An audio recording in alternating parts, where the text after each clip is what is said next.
Alors bonjour à mon auditeur ou à mon auditrice. Aujourd'hui, je voudrais partager mon expérience vocationnelle. Et avant de commencer, je tiens à me présenter. Je suis Bertrand Ndéou, prêtre de l'archidiocèse de Cotonou au Bénin. J'ai été ordonné le 4 août 2010. Actuellement, je suis en année sabbatique aux États-Unis. Voici mon histoire. Voici l'histoire de ma vocation. Tout a commencé alors que j'avais l'âge de 11 ans environ. Je faisais la 5e année du cours primaire, encore appelé CM1. Et on était en pleine année scolaire lorsque notre directeur d'école, Monsieur Dovonou Raphaël, a accompagné un jeune garçon de mon âge dans ma classe et pour me demander à toute la classe de lui trouver une place auprès de nous. Et sans réfléchir, puisque j'étais au premier banc de la classe, je lui ai fait une place à côté de moi. Ce jeune garçon de mon âge s'appelait Félix Azanko. En fait, il avait obtenu un transfert de son école vers notre école. Et donc, quand il est resté à côté de moi, à la sortie, à 10 heures pour la pause, je l'ai accompagné auprès de ma maman qui vendait des sandwichs dans l'école. Et il est resté avec moi et j'ai vendu avec ma mère jusqu'à 5 minutes avant la fin de la pause. Et alors, je l'ai présenté à ma maman. J'ai dit, bon, voici mon ami, mon nouvel ami, Félix. Et ma maman nous a fait du sandwich ensemble. On a mangé, puis on est rentré à la fin de la pause en classe. Et c'est depuis lors que notre histoire d'amitié a commencé. Petit à petit, nous avons appris à nous découvrir, à nous aimer comme de véritables amis. Nous étions devenus des inséparables et tous les temps de pause, on les passait ensemble. Et à la fin de l'heure, à la fin de la journée, à la fin des classes, on s'entretenait pendant de longs moments avant que chacun ne parte chez soi. Et un jour, un vendredi, je ne me rappelle plus avec précision la date, mais un vendredi avant de nous quitter, Félix me faisait savoir que le dimanche qui allait suivre, lui, il irait à l'Aspirana. Alors, je lui ai demandé, mais que signifie Aspirana?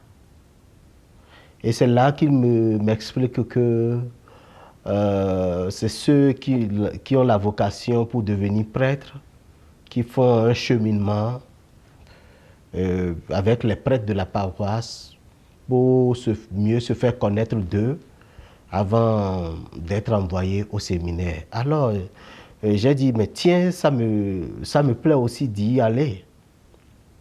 Sinon, auparavant, rien ne me destinait à une telle vocation. Donc, c'est le fait de vouloir peut-être rester plus longtemps avec Félix pendant les week-ends qui m'a poussé à dire, bon, que moi-même, je vais y aller. Alors, arrivé à la maison, j'en ai parlé à ma maman.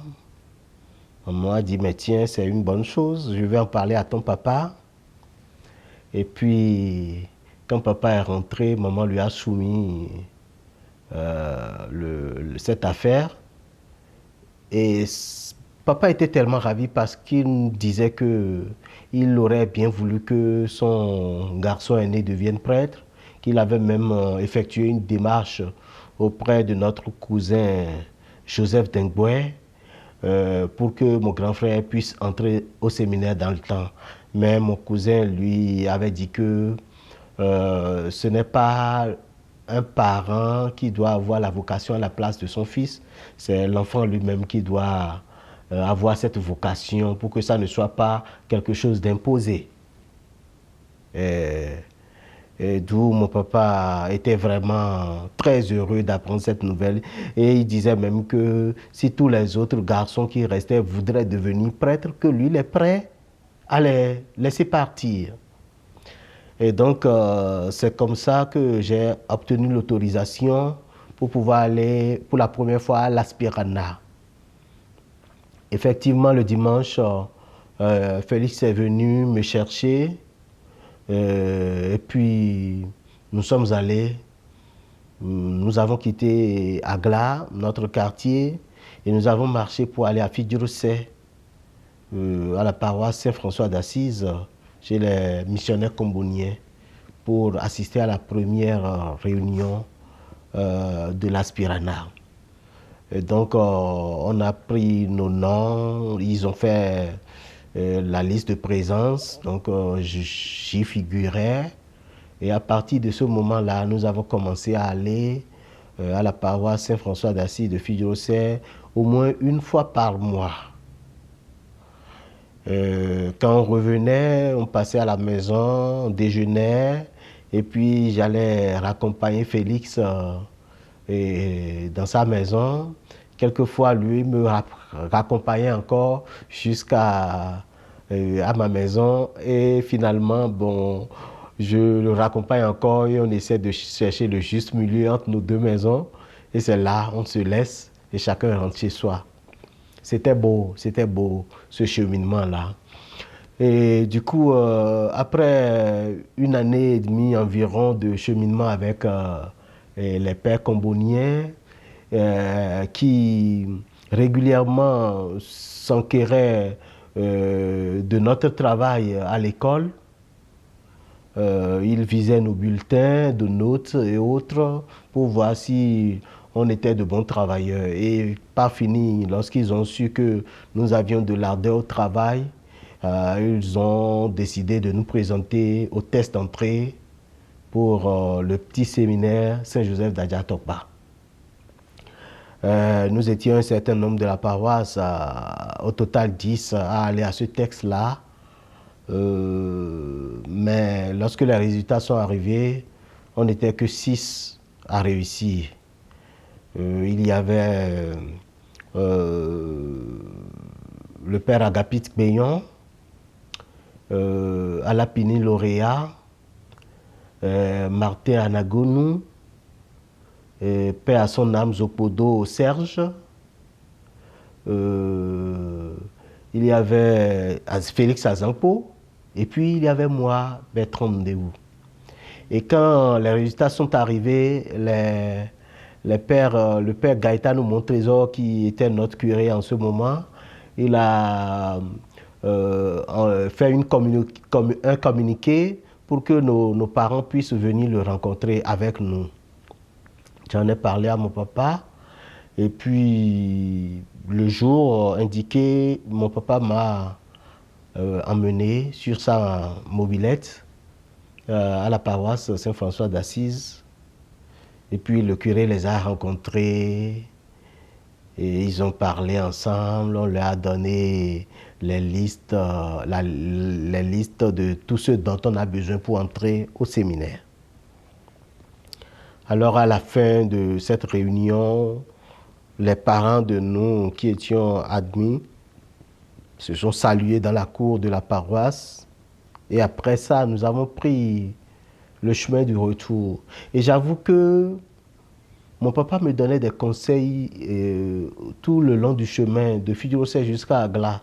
Il n'avait plus mis en marche la mobilette et il traînait la mobilette, j'étais derrière lui et il me donnait des conseils jusqu'à ce qu'on vienne à la maison. Et c'est finalement arrivé à la maison qu'il a constaté que on avait gardé une mobilette, mais qu'on a marché pour rentrer. Et donc c'est là que l'histoire de ma vocation a formellement démarré. Nous nous sommes apprêtés. C'est aussi cette année que nous avons passé le CEP. Et nous étions tous admis pour le CEP également. Et puis on a fait notre entrée au séminaire le 1er octobre 1992. J'avoue que le fait de quitter les parents pour aller dans un séminaire, c'était vraiment quelque chose de formidable pour moi. Donc, les parents nous ont accompagnés avec les prêtres de la paroisse et le frère Alfio. Et lorsque nous ont déposés, nous étions livrés à nous-mêmes. Pour une petite histoire, cette première nuit, on m'a indiqué ma chambre, mon dortoir, mon lit, tout et tout. Je me suis installé.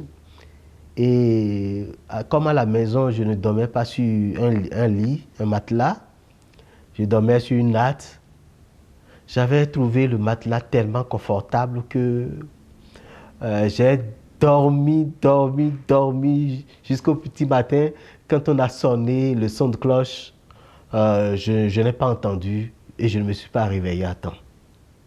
Alors tous les membres, les collègues de mon dortoir, eux, ils s'étaient déjà levés, ils sont allés se doucher. Et c'est lorsqu'ils revenaient de la douche que moi je me suis levé. Avec les bruits qu'ils ont fait en rentrant, ça m'a réveillé.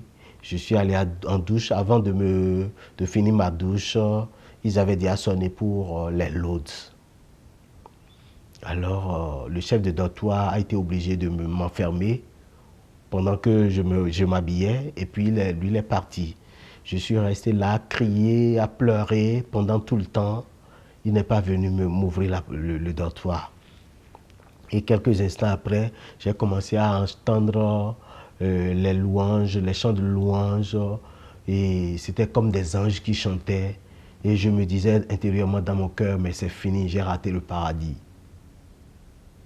Et ce dont j'avais le plus peur, c'était qu'on me renvoie à la maison. Parce que là, je redoutais tout ce que mon papa pouvait me faire. Alors, après les laudes, il y a eu un temps de silence. Je ne savais pas ce qu'ils faisaient. Je me dis, mais ils sont où? Et après, j'ai encore recommencé à entendre des chants et autres. C'était la messe qui commençait. Donc, à la fin de la messe, le chef de dortoir, il est venu me chercher et m'ouvrir la porte et m'a menacé vivement que si je recommençais, qu'il allait me donner un avertissement. Donc voilà un peu comment j'ai commencé le séminaire. Excusez-moi.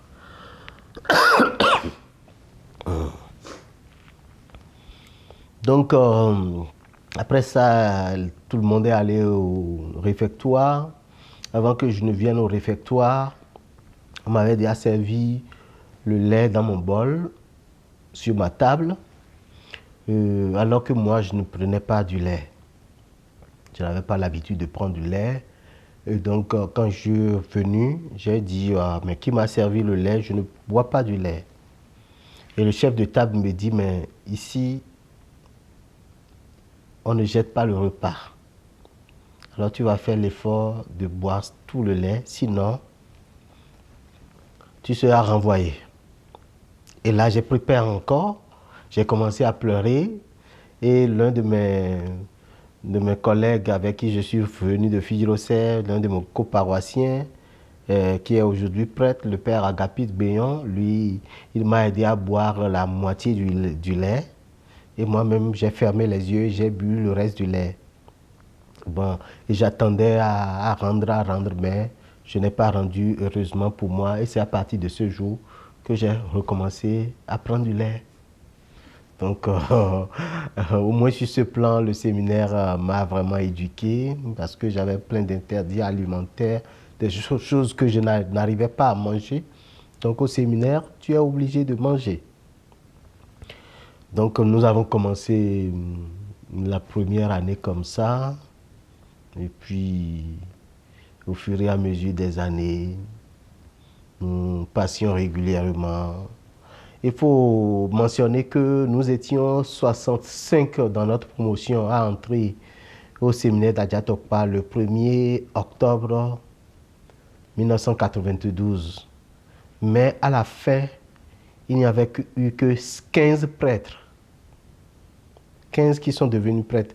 Et au nombre de 6 de notre paroisse, c'est seulement 2 qui sont devenus prêtres. Le père Agapite Béon et moi. Tout au long de notre formation, nous avons fini le petit séminaire d'Adjatokpa. Après 3 années, nous avons fait le séminaire de Djimé. Et au séminaire de Djimé, arrivé en classe de 4e, j'étais tombé malade et je suis rentré à la maison. Avant que je ne revienne au séminaire, ils avaient déjà reçu plein de cours et je ne pouvais pas suivre le rythme. Et j'ai dû reprendre cette année, la 4e. En ce moment, Félix, lui, il est passé normalement en 3e et l'année qui a suivi, il a obtenu son BEPC et il est entré au séminaire de Notre-Dame de Fatima de Parakou. Alors, moi j'ai repris la 4e, j'ai fait la 3e et quand j'étais en classe de 3e, Félix était en seconde. Et en seconde, lui, il est tombé aussi malade et il a été envoyé à la maison. Mais sa maladie se compliquait, si bien que à l'hôpital, on lui a prescrit un scanner. Et en ce moment, le Bénin ne disposait pas d'appareil de scanner. Alors notre curé, à l'époque, le père Rufino Ezama, l'a emmené à Lomé, dans le Togo, pour faire le scanner. Et lorsqu'ils ont fait le scanner à Fagnan, le scanner a révélé qu'il y avait une tumeur au niveau de son cerveau. Et donc, ils sont revenus au Bénin, puis il a été hospitalisé à l'hôpital Saint-Luc. Après un certain temps, il était devenu hémiplégique, ne pouvait plus rester debout ni assis. Il restait à longueur de journée étendu dans le lit. Il a complètement dépéri. Et puis le 12 août 1999, Félix est décédé. C'était vraiment avec les larmes aux yeux que cette nouvelle nous est parvenue et on a fait son enterrement. Vraiment, c'était chagrinant, c'était de l'angoisse qui était restée dans mon cœur pour cette disparition, de savoir que celui qui m'a montré la voie désormais ne peut plus continuer la route avec moi. Bon, l'année qui a suivi, je suis allé aussi à Fatima. J'ai fait les 3 ans régulièrement. J'ai obtenu mon baccalauréat. Et après cela, je suis allé à Misérité en année de spiritualité. Et après l'année de spiritualité, j'ai commencé le philosophat. Après 2 ans de philosophat, j'ai fait un stage canonique d'un an sur une paroisse située en milieu lacustre, Saint-Ambroise de Lopo. Donc, après ce stage qui a été concluant, j'ai commencé le cycle de théologie. Et après la première année de théologie, j'ai été appelé pour le rite d'admission et de lectorat. L'année qui a suivi, j'ai fait le rite d'acolytat. Et puis après le rite, l'ordination diaconale. Et après l'ordination diaconale, j'ai été appelé pour l'ordination presbytérale un an après. Et depuis que j'ai été ordonné le 4 août 2010, j'ai eu à avoir plusieurs missions. D'abord, ma première année, j'ai été vicaire sur la paroisse Saint-Jean-Baptiste de Toribo-Cito. Et après un an, on m'a nommé vicaire sur une paroisse de ville, Saint-Augustin de Minonchou. Là, j'ai fait 2 années. Et au cours de ces 2 ans, j'ai été nommé auditeur au tribunal. Donc, je cumulais les deux fonctions. Après 2 ans au tribunal, j'ai été nommé notaire. Et donc, entre-temps, lorsque j'ai fini les 2 ans de vicariat sur la paroisse Saint-Augustin, on m'a nommé administrateur paroissial en 2013. Donc, en septembre 2013, j'ai rejoint la paroisse que je devais administrer, la paroisse Sainte-Bernadette de Révier-Dodji. Là, j'ai fait 3 ans en tant qu'administrateur. Et à la fin de cette année, de cette 3e année, l'évêque a jugé bon Monseigneur Antoine Gagné dans le temps, archevêque émérite de Cotonou. Il a jugé bon de m'envoyer pour faire le droit canonique. Donc, en septembre 2016, je suis allé à Paris, à l'Institut catholique de Paris, pour faire une licence canonique, un équivalent de master en droit canonique. Et après avoir soutenu, mon évêque a demandé que je fasse une année de stage à l'officialité de Paris, ce que j'ai fait. Et puis en 2020, je suis rentré au pays. Quand je suis rentré, j'ai été nommé juge au tribunal, ce que j'ai assuré pendant 1 an. Et après cette année où j'ai été juge, l'official qui était là, il finissait son premier mandat, il n'avait pas voulu continuer. Alors on m'a nommé président de tribunal. Et j'ai normalement un mandat de 3 ans renouvelable. À la fin du premier mandat, j'étais un peu malade, souffrant. Donc j'ai demandé à mon évêque de me donner une année sabbatique pour pouvoir me soigner, pour refaire ma santé, avant de revenir. Et donc, depuis lors, je suis aux États-Unis en train de passer cette année sabbatique où le Père Rolando m'a demandé si je pourrais partager mon histoire vocationnelle. Et j'ai dit, mais ça, c'est une opportunité parce que cette histoire de ma vocation peut aussi être un tremplin pour un jeune de pouvoir découvrir Dieu et de répondre à l'appel que Dieu lui fait.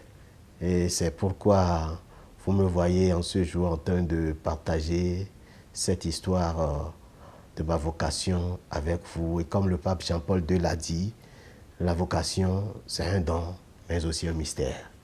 Alors j'attends de découvrir le reste du mystère que le Seigneur me dévoilera sur mon chemin vocationnel. Ce que je veux te dire aujourd'hui, c'est de ne jamais avoir peur de l'appel du Seigneur. Parce que lui, il est le premier qui connaît mieux que nous le chemin. Et s'il nous envoie quelque part, c'est parce qu'il est le premier à suivre ce chemin-là avant nous. Donc, il n'y a pas à avoir peur. Il faut avoir confiance en Dieu et marcher devant lui. Comme le dit le prophète Isaïe, je ne sais pas parler, mais le Seigneur lui dit, ne dis pas je ne sais pas parler, parce que ce que tu vas leur dire, c'est moi qui te l'inspirerai.